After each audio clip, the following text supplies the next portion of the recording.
figuring out for you what are the rituals and resets that will keep you in alignment, that will keep you energized for what you need to do, because something tells me you're very busy and you have a lot of things you've got to get done and you're wearing a lot of hats and you're spinning a lot of plates. And if you don't have the energy for that, it's no wonder we're feeling exhausted and frazzled and stressed and burnt out.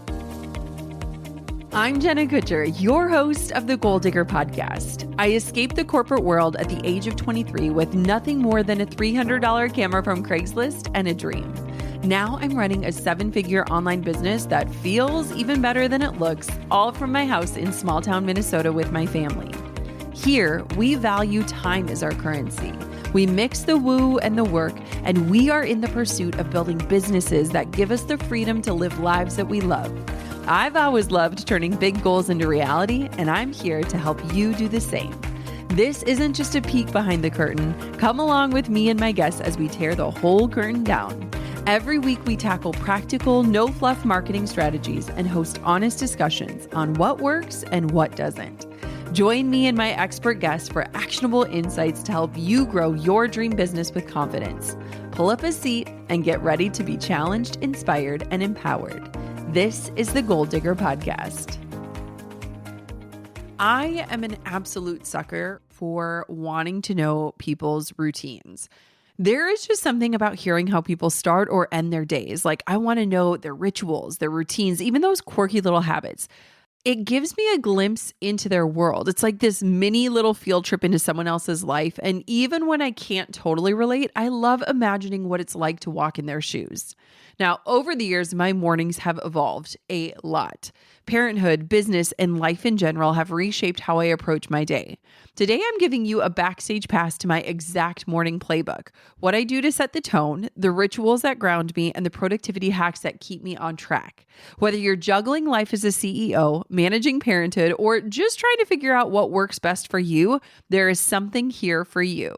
So grab your coffee or lace up those sneakers. Let's dive on into my morning playbook. You know what's so fascinating about morning routines is that they are constantly evolving. And it's so obvious, but I think a lot of us, sometimes when we hear people's routines, we take it as like, this is what happens every single day. And I don't know about you, but no 2 days look the same in my world, especially as a mom. And speaking of being a mom, it was so fun. The other night I was with my family. We had a huge get together. We love just like gathering together. And I was talking to my sister who recently had twins, and I was just telling her, and I keep encouraging her of like, you know, you are literally in the trenches right now. And it's so interesting because my daughters are now 3 and 6, and I am getting so many glimpses of freedom and just the change in them with their independence and their ability to play together and just like all these different things. And it's so interesting with parenthood because it's like when you become a parent, you are literally like thrust into the deep end and you don't even realize how deep in the trenches you are until you start to see the light and climb out of said trenches. And so this has just been a really remarkable time as a parent because I feel like we are able to have more semblance of routines and we're able to have a little bit more time to ourselves. We're able to have a little bit more freedom to be autonomous people and not just mom. And it's just been a really beautiful time of parenthood. And I've loved every stage, but there's something really, really beautiful about this stage. So if you are in the trenches like my sister is, just know that I think things get easier. And, you know, most parents would argue certain things get easier, certain things get harder. And I think that's true for every journey that we're on. But it's just been this really, really amazing time. And so what's interesting is that I recorded an episode a few years ago, which I'm going to talk about in a little bit, about just how routines were so unrealistic. And based on the stage of life you're in, and if you're a parent or if you're juggling a 9 to 5, or if you're single, like your bandwidth is going to be different than every other person's. And so whenever I love listening to routines, I'm always having to put things through my own filter of like, would that really be realistic for me? Does that work for me? Is that in alignment with me? And honestly, at the end of the day, I'm just really curious. Like, remember those cosmopolitan, like what's in her purse type vibes? Like that's what this feels like to me. It's just like giving people a glimpse into your life. So I'm going to give you a very detailed look at my morning routine. And I'm also just going to preface this with, this is all very subject to change. Things have changed so much over the years, and I can only imagine even 6 months from now that this routine might look totally different, but I think it's fun to share it regardless. So when we wake up in the morning, the goal is to wake up before the kids. And I'm not saying wake up at 4 a.m. so that you have an hour to yourself. I'm saying I want to wake up like 10 minutes before my kids wake up, just to have a few minutes to myself. So the ideal day, which let's be honest, most days as a parent is anything but ideal, is that my alarm would go off at 6:45 and I wake my kids up at 7 a.m. Now, what's so wild to me is the fact that we are finally in a stage of parenthood where we get pretty reliable sleep. Now, that's not to say that a 6-year-old doesn't come wandering into our bedroom, every other night to get a little snuggle, or that our 3-year-old isn't yelling, "Mom, I peed," in the monitor like she did this morning. But that is the goal. The ideal would be that we get up a few minutes before our kids get up and that we just have a few minutes to ourselves to kind of center our own energy, get ourselves set for the day, and then we go get our kids. Now, one thing that we have is I got Drew this alarm clock for Christmas one year. It's called the Lofty. So we use the Lofty to wake ourselves up. It's more of a gentle awake than like a device that just like starts ringing at you. And we also have not slept with our phones in our bedroom for probably a decade. So I've talked about it a million times on this show, but we have no cell phones in our bedrooms. It's just been a thing for us. It's been so beneficial. If you have not tried it, I would challenge you to try it. And so there's zero scrolling going on in our bedroom, and I absolutely love it that way. And we actually charge our phones on the first floor of our home in our little box in our pantry. That's where we put our phones at the end of the day. And we don't typically touch them I don't usually touch my phone until the kids are off to school. So alarm goes off at 6:45. We have an actual alarm clock in our bedroom. Highly recommend it.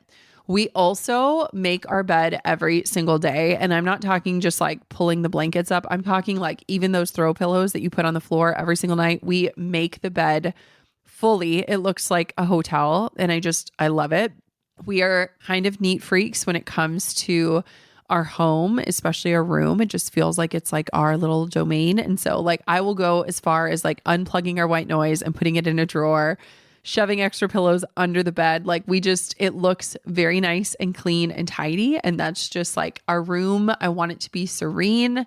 I want it to be a calm environment. I don't want it to be a place where I feel stressed out. So every single morning we make our bed. I wish I could say the same about our children's beds, but that's not true. And then if I'm lucky enough to get up before the kids, I will often do just a quick intentional skincare routine. So usually I will start the day, I'll either splash water on my face or I'll just go straight to the Primally Pure clarifying spray. They have so many good toners. So it's either the everything spray or the clarifying spray is what I love. And then if I'm not doing makeup for the day, I'll put on a little bit of serum or moisturizer. Today I did the clarifying moisturizer from Primally Pure. And that just like sits good on my skin, especially in the winter months. My skin gets so dry. And so I love just kind of adding that like moisture barrier. If I am going to wear makeup, which is typically only on days that I'm recording or actually leaving the house, there's this product called One Skin. It's like a tinted SPF.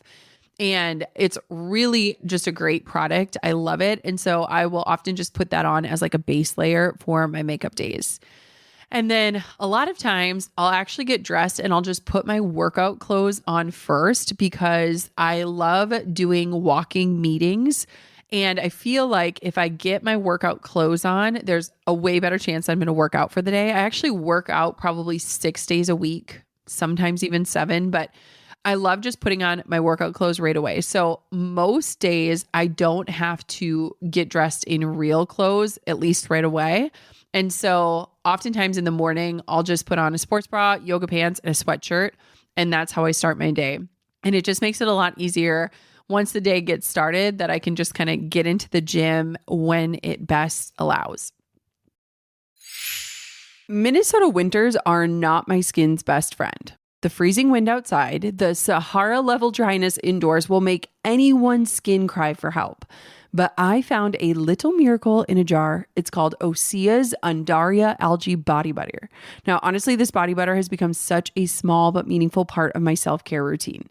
After my shower, I take an extra minute to rub it in. I breathe in that fresh citrusy scent. It's like grapefruit and lime, but it also has this cozy feel to it. It has this hint of cypress and mandarin. I seriously wish you could smell it through the airwaves. Osea's Undaria Algae Body Butter is next level. It is thick, it's luxurious, and it absorbs so fast. Plus, it is not greasy at all, which is huge for me because I absolutely hate feeling sticky. My skin feels so soft and hydrated afterward, and I love that it's made with ingredients usually reserved for your face, like Undaria seaweed and ceramides. Treat yourself to clean, clinically tested skincare from Osea. And right now we have a special discount code just for our listeners. Get 10% off your first order site-wide using the code GOLDDIGGER at OseaMalibu.com. That's OSEA Malibu.com. Use the code GOLDDIGGER. It's 2025 and the B2B marketing world is noisier than ever. If your strategy this year doesn't include better ad targeting, your message could get lost in the shuffle. That's where LinkedIn ads come in.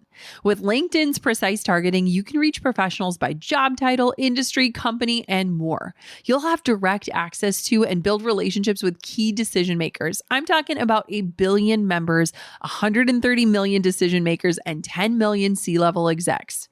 LinkedIn generated 2 to 5 times higher return on ad spend for the tech industry compared to other social platforms.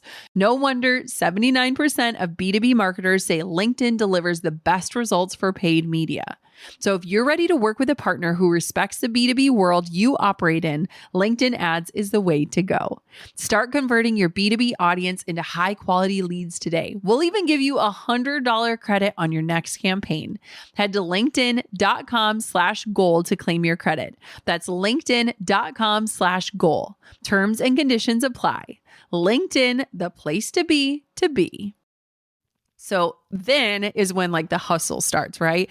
This is where I get very detached and I get envious of people that have these like beautiful, slow morning routines where they're like lighting a candle and writing in a journal. I'm like, no, it's like a little bit of chaos.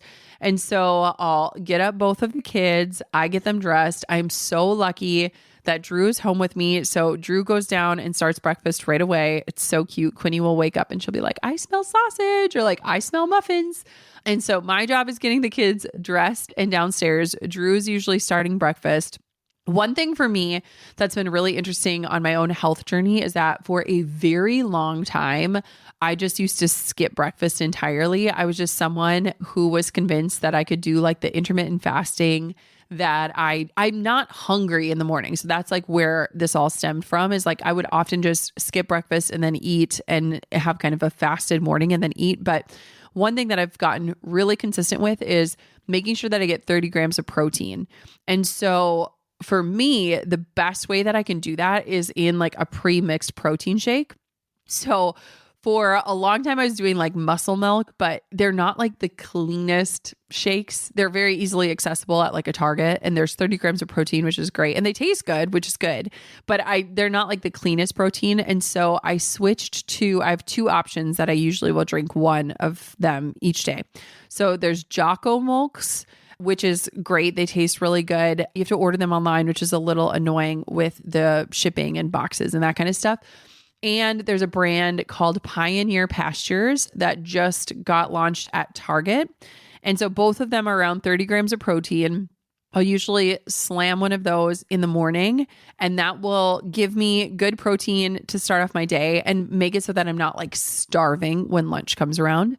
And then I'll have this thing called Quinton, and it's like a isotonic. It's like a saltwater thing. It's this little glass thing, and I'll slam it. It has really good healing properties. It has 78 essential minerals and trace elements. It just tastes like really salty water.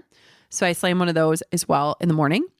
And so I really just try to set myself up. And one thing that's been really helpful is that when I have my protein shakes in the morning, then I can take all my supplements in the morning, because I do morning and afternoon supplements. And so if I was just on an empty stomach, I wouldn't be taking my supplements in the morning. And I do feel like they help give me the energy that I need to start So, like I said, I usually will keep my phone in our little box in our pantry until the kids leave.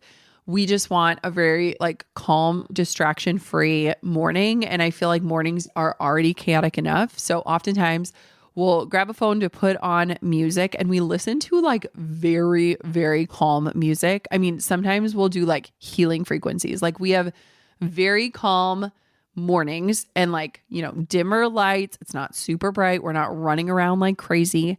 And so that's kind of the mood. And oftentimes at breakfast, Coco has homework. She's in kindergarten. Oh my gosh, homework. So we're often doing her homework before she heads to school. So we basically have 1 hour of like getting the kids dressed, fed, ready for the day, homework done before they hit the road.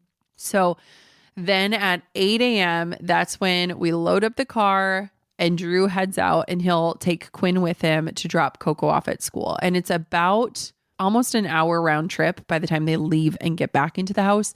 And so that's really when I feel like my day truly starts in terms of like my own routines and rhythms, because that first hour of the day is very hit or miss in terms of like what is actually going to get accomplished. What is the vibe? How are the kids feeling? Are we rushed? Are we calm? What does that look like? So I love that when 8 a.m. hits, it's like, okay, I've got like 45 minutes to an hour of myself with a quiet house to do the things that I need to do. And what's so interesting to me is that for so long, I used to like the second the house was empty, I would crack open my laptop and get straight to work. And over the last few years, I've really pivoted that of like, the whole, you can't pour from an empty cup thing, but just filling up my own cup, getting myself energized for the day, doing the things that I need to do with a quiet house before I crack open my laptop. And even just flipping that of like prioritizing self-care first has just been such a game changer for me. And I recognize that it's probably not doable for everybody, but it's just what works for me. So post drop off is like when I look at this as like my reset. So regardless of if it was a smooth morning or not, this is when I start my own stuff. So oftentimes I will go downstairs. We kind of have like a little biohacking area downstairs in our house. I will lay it on my PEMF mat, which is pulsed electromagnetic frequencies. So it's a black mat. It has crystals in it. It's a warm mat. And I just lay on it. It's very grounding. It's amazing, especially as I'm looking out the window and it's like negative 30 degrees out. Like there's no way I can go ground outside and stick my feet in the grass right now. It is literally a frozen tundra. And so laying on my mat is amazing. And then the mat is built by Higher Dose. One thing I love about them is I get to test out their products before they hit the market. And so I've been doing red light therapy for over 2 years, but they recently are developing a new red light therapy product. And so I've been testing that out and I am obsessed with it. And so I will go lay on my PMF mat, do my red light. I've done this for a couple years now. It's about 20 minutes that I'll stay there. In an ideal world, I am meditating while I'm doing this or like listening to a meditation. In reality, most of the time, this is when I am catching up on text messages, scrolling social, doing all of those things. And it's just like a very specific amount of time before I get into my work and my day. So even though it's not ideal, and I really do think that there's so much power in like creating before you consume, it's kind of hit or miss. Again, ideal world is like I'm meditating. I'm just getting quiet in my own thoughts, thinking about my plan for the day. But oftentimes I'm like usually voice memoing my friends and catching up. So I just think this is a really nice time where it's like 20 minutes to myself, just to pour into myself, my energy, my body before I get into work. Once I've done my little reset, that's when I start to jump into my day.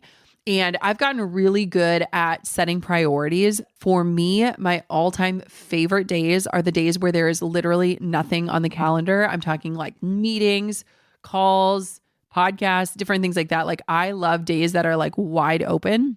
One of my goals for 2025 is to create more of those days. There are days where I get so much work done, and it's not just work, it's like the deep work, like the actual creative process where I can focus on like writing, reviewing, ideating, creating. And then on meeting heavy days, I end up stacking really similar tasks together for flow and focus. So usually I'll either have like a wide open day or I'll have a very stacked day. And some people would prefer to just kind of like, make everything even. But I actually would way rather have a stacked day if it meant that the following day I could have a wide open day. So that is usually when I kind of get into work. So that's kind of my morning routine. The main priorities are just like very simple self-care, whether it's making my bed, doing quick skincare, getting in my protein, my water, just like prioritizing those things at the front end of my day. And then I get into work. And so it's been really helpful because I think for a lot of us, it's really easy to put like self-care at the bottom of our list. And oftentimes when we do that, we never actually even get to it. And so finding these like very micro, small efforts that help me to feel better, more energized, more excited about my day has just been really helpful. And again, not all these things happen every single day, but like this is like my dream scenario. This is what I aim for on a daily basis. And one thing that I've really had to learn as a mom is that routines are awesome and super helpful based on what stage of parenthood you're in. But for me, resets are way more reliable and way just more applicable in this stage of life. And so instead of thinking like, if I don't do everything step by step by step, my whole day is shot, just looking for and claiming even like a 5-minute reset of like, if I had a stressful morning, like what do those first 5 minutes look like once they are loaded in the car and heading to school? Or if I got woken up really early, like how can I just steal 5 minutes for myself to just get back into my own energy and to feel back like myself? And so I feel like when we think of routines and rituals, we often think that they have to be super elaborate. But I think that if you can create different rhythms in your life or different resets in your life that can make you be consistent, that can just help anchor you back into your day. And so for me, doing red light therapy and laying on my PMF mat, I understand that that might not happen for every single person, but for me, that has just been such a good way to like ground, get in my own energy, step out of mom mode, get ready for CEO mode, and have kind of that transition. And I've been trying to just invite in more of those transitions because I've recognized over the years how easy it is to go from mom mode to work mode to mom mode to work mode and like never actually getting back into like my own body and calming my nervous system down. And so if you're curious about kind of this thought process of like, I am not in a stage of life where I can have this elaborate routine. I did an episode 2 years ago. It's screw morning routines, try this instead. And it's all about just claiming resets in your day. And that information is still incredibly applicable, still very pertinent in my life. And you might enjoy that as well based on what stage of life you're in. Okay, so now I want to pivot and talk about some of the productivity hacks that I do. I think you know this, but in case you don't, I was diagnosed with ADHD a few years ago. It's something that I've struggled with my whole life. And now I'm just really putting the pieces together to really see the areas of my life where maybe it helped me and maybe it harmed me. And so having productivity hacks has been just so helpful for me so that when I'm working, I am fully focused. I know what I'm spending my time on is worth it. And when I'm momming, I'm not sitting there, doing blocks with my kids and thinking about work. I've recognized that like for me, mom guilt creeps in when I feel like I'm not fully present in whatever I'm doing, whether it's work or motherhood. And so for me, productivity hacks are not necessarily about working harder and smarter so that you can work even harder. It's just about making sure that when my time is going into my business, it's going into the best places. And I feel like I am doing meaningful work that's going to get me a return.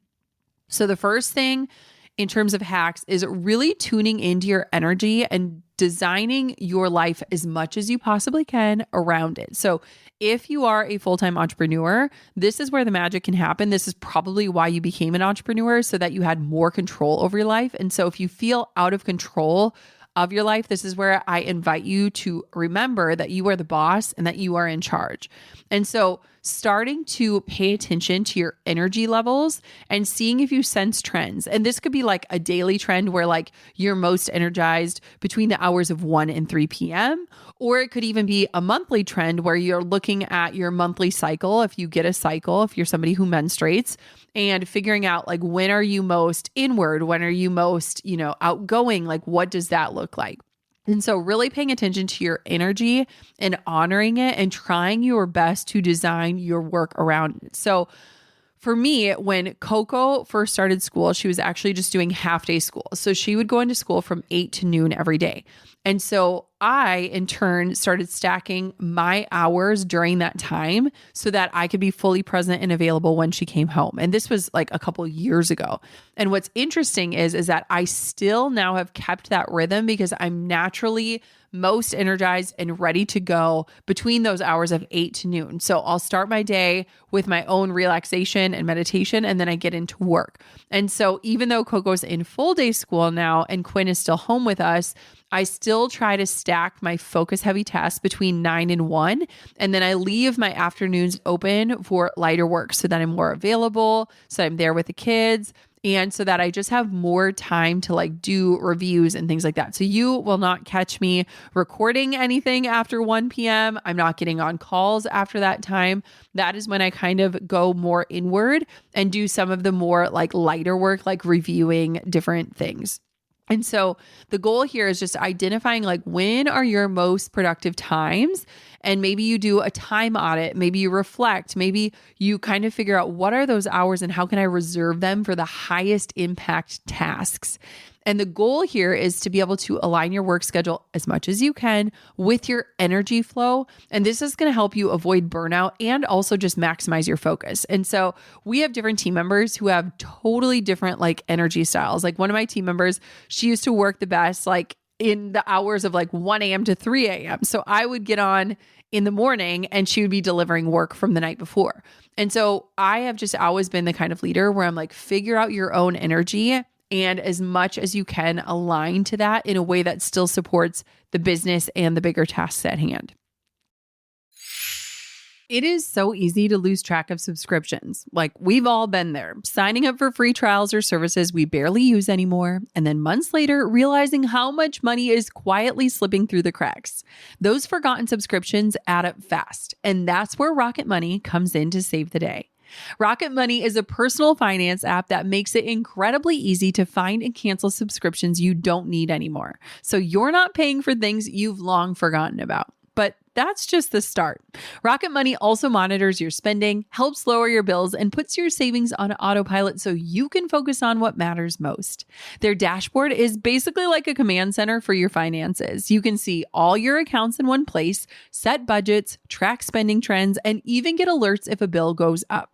Plus, their new goals feature automatically sets aside money for things like paying off debt, saving up for a big purchase, or building your emergency fund. It's like having a financial assistant right in your pocket. With over 5 million users, Rocket Money has saved people a total of $500 million in canceled subscriptions alone, and members can save up to $740 a year using all the premium features. If getting your finances in order is a priority this year, start with Rocket Money. Cancel your unwanted subscriptions and reach your financial goals faster with Rocket Money. Head to rocketmoney.com/goaldigger today. That's rocketmoney.com/goaldigger. rocketmoney.com/goaldigger. One of the most rewarding parts of running a business is taking care of your team, but it can also be one of the hardest. That's why my team and I switched to Gusto, the all-in-one platform that takes the pain out of payroll, benefits, and HR.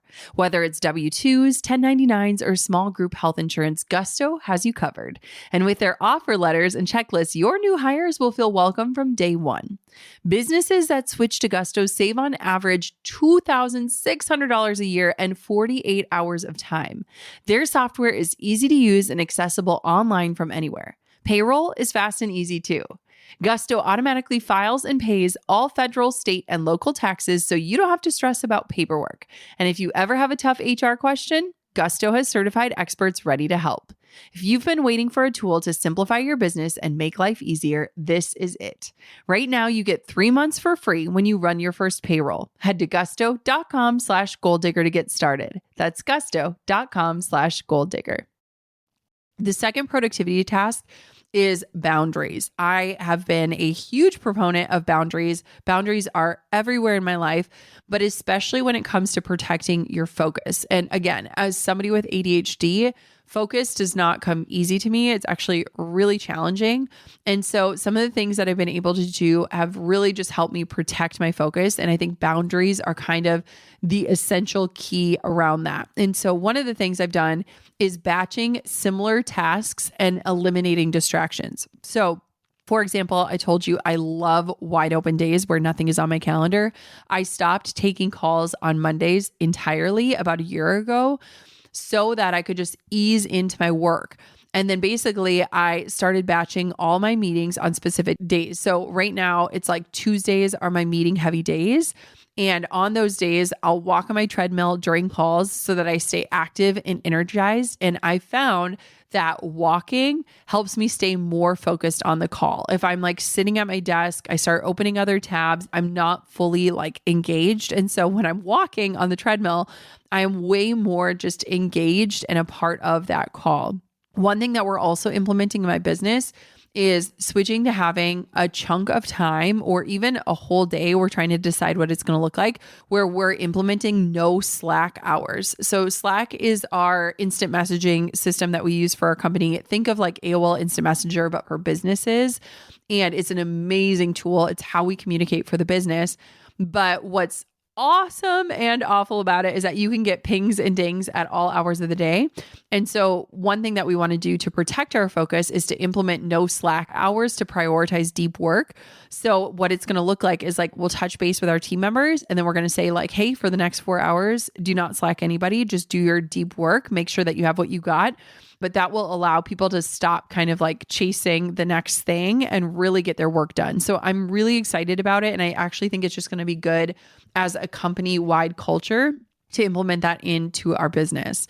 And so figuring out like what is a focus block, communicating boundaries to others. We're so good at boundaries in my business. Like if somebody is on vacation or a maternity leave or they have a doctor's appointment, like we are so good at not bothering them. Like life is life and work is work. And that's something I'm so proud of. But one thing that we're just trying to figure out is like, okay, how can we turn off notifications metaphorically and in reality and use different tools to help us protect our focus? And what does that look like? You know, for me, I often put my phone into our RO box in the pantry, and that helps remove notifications. I stopped wearing an Apple Watch a couple years ago. I just didn't want to be that available and that accessible. And so focus has just been a huge thing for me. And I feel like the more that I strip away some of those distractions, the more focused I'm able to be, and the more that I'm able to surprise myself in what I'm able to accomplish when I'm focused. And so the second tip is having boundaries. And really, at the end of the day, boundaries are a form of self-respect and they help protect your time for what matters most. And so don't look at boundaries as something that keeps things and people and opportunities out of your life. Look at boundaries as something that helps you stay in your life and do the things that matter the most. And so get really clear on what those boundaries are and feel confident in communicating those. Like at the end of the day, people generally respect what your boundaries are, especially when they understand what the greater thing is that you're hoping to accomplish by infusing those boundaries into your life. My third productivity hack is to prep your energy and reset intentionally. So again, just like this episode has talked about, figuring out like what are your specific rituals and resets that help keep your energy aligned with your plan.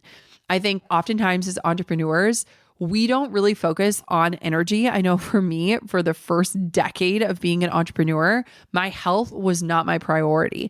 And I will never forget the year that I had Quinn. I knew my book was coming out about 6 months later. So I was launching a book with a 3-year-old and a 6-month-old. And I remember just having this moment of panic of like, there is no way I'm going to have enough energy to do all of this. Like I spent 2 years writing this book. I want this book to be this beautiful thing that changes people's lives. But if I don't have the energy to promote it in the way that it deserves to be promoted, it's never going to get out into the world. And so I remember having this like come to Jesus moment with myself of like, I have to prioritize my own energy and health in order to have the energy necessary to be the type of mom I want to be, but also to do the type of work I wanted to do. And so that was when I started to create so many of the healthy habits that I am leveraging every single day of my life now that have just become so second nature to me that I don't even really think about them. And so figuring out for you, what are the rituals and resets that will keep you in alignment, that will keep you energized for what you need to do? Because Something tells me you're very busy and you have a lot of things you've got to get done and you're wearing a lot of hats and you're spinning a lot of plates. And if you don't have the energy for that, it's no wonder we're feeling exhausted and frazzled and stressed and burnt out. And so, for me, when I see stacked days, I am prepping for those with self-care and recovery. I am thinking about hydration. I am thinking about sleep. I am thinking about the food and fuel I'm going to have. I'm syncing my calendars with my husband. I am figuring out, okay, how am I going to recharge? Like at the end of this, what does this look like? And so I've really been working in those healthy habits and self-care into my work routine, and it has just helped so much. So whether you meditate or you get morning sunlight on your face or you go on a short walk or you make sure that you are loaded up on hydration, like as I'm recording this, I have 3 different beverages on my desk right now. You just want to prepare your energy ahead of time and incorporate resets that can assure that you're staying both effective and balanced. And so when you can start to see the rhythms of your business and understand kind of what it's going to take from you to follow through on those things, then I would challenge you to make sure that you are habit stacking and that you are incorporating the specific things that you need to be your most energized self and to finish the day feeling proud and not just like totally beat down and exhausted. The 4th productivity hack is a fun one. So I have gotten into the habit of like gamifying and simplifying tasks. And so I really struggle, and this is a trait common with people with ADHD. I really struggle with mundane tasks. Like if something is so boring to me, I have to figure out a way to make it fun. And this is why like people with ADHD tend to have to, listen to a podcast while they're brushing their teeth. Like making mundane tasks a little easier and quicker to complete and maybe a little bit more fun has been a huge way that I actually follow through. Because what's interesting with me is that I am really good at doing like deep strategy work. I suck at things like, packaging up an Amazon order to return or putting my laundry away. Like executive tasks are really challenging for me because they're so boring and I just don't want to do it. And so there's this thing called the 2-minute rule, which is tackling any task that takes less than 2 minutes and doing it immediately. And one thing that I've learned about myself is that I have a distrust for my brain. I worry that I'm not going to remember something. So it drives Drew nuts, but like I will literally be laying in bed and I'll remember that I had meant to Amazon certain vitamins for the kids or something. And I will get up in that moment and go order that thing because I worry that I'm not going to remember it. And then I'm going to remember it 5 days later and it's too late. And so oftentimes if I have something and I'm like, it will literally take me 2 minutes, I just tackle it right there in the moment and get it over with because the mental load of it is heavier than the actual task at hand. And so that has been something that has been really helpful because oftentimes I get mad at myself that I haven't been able to follow through on certain things. Or if I walk into a room and I see a pile of my things, I like berate myself of like, why can't you get it together? And so the 2-minute rule has been really helpful. Another thing when it comes to gamification is setting a timer to complete tasks. So if there is something that I am just putting off, like right now, as I'm recording this, I'm thinking of the island in our bedroom closet and I have a bunch of clothes that I've just taken off and they're just sitting on top of the island. What I need to do is, set a timer for 10 minutes, put on a podcast and just stay engaged and get that task over with. And so whether it's setting a timer, having a reward at the end, making it more fun, what I've learned is that small wins 100% add up. And so quick tasks and games can minimize mental clutter and boost motivation. And I found that if I have too much mental clutter in my brain, it is really hard for me to be in a creative place, to be excited about the work I'm doing. And so trying to alleviate the mental load as much as I can and just plow through the things that are kind of holding me down help free me up to do much bigger and more exciting work. Okay, the last productivity hack is just automating, delegating, and visualizing. So freeing up mental bandwidth by outsourcing and creating visual systems or cues. And so here are a few examples of what this looks like. So one thing that I've gotten really good at is looking at places in our life where we can automate things like bill payments, even grocery orders. Like when we order from Instacart, it's pretty much the same order every week. And so having that already loaded where then we can just remove the grapes because we haven't eaten them, or add on extra rice or whatever that is, figuring out like, how can I take some of the things that I'm so good at in my business, which is automation, and how can I apply them to life? Even things like bill payments or different things like that. Just looking at your life and looking, if there is something that you are doing repetitively, there is likely a place where you can automate it or create a system around it to simplify it. Another thing that I've gotten better at is delegating. And so I have been someone where basically every role in my business, I've played every role at some point. And so that is both a blessing and a curse because I know what goes into this business, but I also know how to do everything. And so oftentimes I'm very quick to just pick up slack or jump in. And I've been learning like, hey, it is better for me to lean on team members that already exist to do that work and not for me to just try to swoop in and save the day always. And so figuring out how to delegate low priority work or just communicate, here's where I need more help. This is something I've been doing with Drew too. We recently were flying and the airlines lost one of our packages. And so I was like, I need you to go on Delta and file a claim. Like, I don't have time for that. And so just figuring out like, how can we delegate different areas and things? Because especially as women, we love to do it all. We think we can only do it right. And so figuring out how to delegate and not micromanage is a win. And then lastly, visual aids. It has been so helpful for me to have just more visual reminders in my life of like what I should be doing, what I need to do. Whether I'm making sourdough, I always take a Post-it note and write down what time do I mix the dough? What time do I need to do my stretch and folds? Or having a visual calendar. Drew and I just recently got a skylight calendar and it's in our pantry. And it's so helpful to just see our week at a glance. We have a shared calendar. He can see when I have a lot going on with work. I can see when we have different appointments and meetings. And so seeing things visually helps keep me super focused and also avoids mental tab switching. So whether it's our project management system, which we use Monday in my business, Post-it notes, whiteboards, like visual aids are so helpful, especially with somebody that has ADHD. So just remembering that you can create different ways to just support your brain, however it works best, and just help for you to stay on task. All right, there you have it. I love mornings. I think mornings are amazing. It's not just a time to wake up. It's like this powerful foundation for the rest of your day. And so whether it's making your bed or sipping your protein shake or taking a moment to reset with red light therapy, like every piece of your routine is this opportunity to set the tone for how you show up in your work, in your relationships, in your life. Now, the routines that I shared today, tuning into your energy, setting boundaries, simplifying tasks, figuring out what your priorities are all designed to help you make the most of your mornings today and beyond. Now, remember, none of this is about perfection. It is all about intention. So starting your days with rituals that ground you, rhythms that energize you, and tools that make your life a little easier, you are going to be saying thank you to yourself. Now, I'd love to hear from you. I would love to hear what is one part of your morning routine that you can't live without, or a productivity hack that has changed the game for you.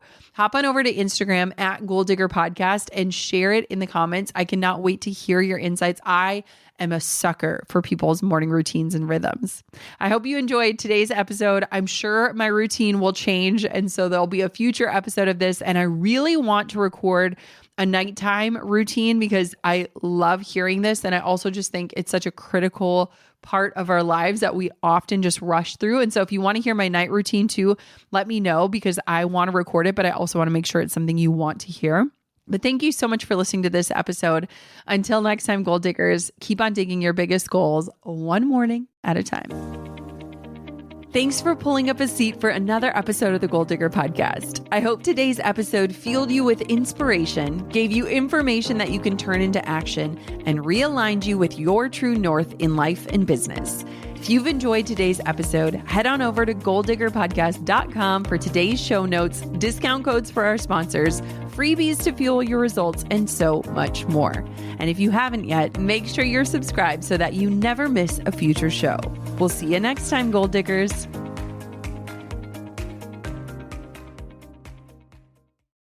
Much more. And if you haven't yet, make sure you're subscribed so that you never miss a future show. We'll see you next time, Goal Diggers.